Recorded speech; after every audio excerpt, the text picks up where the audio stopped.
తూకాలలో అక్రమాలకు పాల్పడితే సహించేది లేదని legal metrology inspector V Srinivasulu తెలిపారు. వినియోగదారులను మోసం చేయవద్దని చెప్పారు. మృగశిర కార్తె సందర్భంగా చేపల విక్రయదారులపై Nalgonda legal metrology inspector V Srinivasulu ఆకస్మిక తనిఖీలు నిర్వహించి తక్కువ తూకంపై 4 కేసులు నమోదు చేశారు. ఈ సందర్భంగా ఆయన మాట్లాడుతూ తూకాలలో అక్రమాలకు పాల్పడితే సహించేది లేదని అన్నారు. అసిస్టెంట్ కంట్రోలర్ సిద్ధార్థ కుమార్, జిల్లా లీగల్ మెట్రాలజీ అధికారి పి రామకృష్ణ ఆధ్వర్యంలో దాడులు నిర్వహించారు.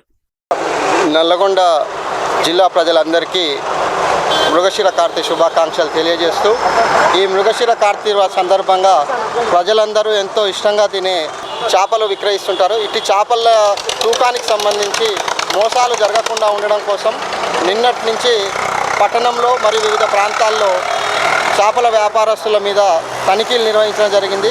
ఇటు తనిఖీలలో ఒక 3-4 కాటాలు కేజీకి 100 గ్రాముల చొప్పున తేడా పెడుతూ, ఎలక్ట్రానిక్ కాటాలలో కూడా తేడా పెడుతూ వ్యాపారులు వినియోగదారులను మోసం చేస్తున్న మన దృష్టికి వచ్చింది.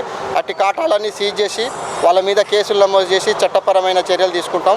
వ్యాపారస్తులందరికీ తెలియజేయనిది ఏమనగా, మీరు తూకంలో మోసం చేస్తే మాత్రం మీపై కఠిన చర్య ఉంటుంది. మీ వ్యాపారాలకు సంబంధించి మీ కాటాలు వినియోగిస్తున్న కాటాలన్నీ తప్పనిసరిగా లీగల్ మెట్రాలజీ ఆఫీస్లో సంవత్సరానికి ఒకసారి ముద్ర వేయించుకోవాలి. కాటా ఏమన్నా తేడా పెట్టి కనుక వినియోగదారులను తూకంలో మోసం చేస్తే మా కార్యాలయం గొల్లగూడలో ఉంది. లీగల్ మెట్రాలజీ ఇన్స్పెక్టర్ అయిన శ్రీనివాసు నా పేరు.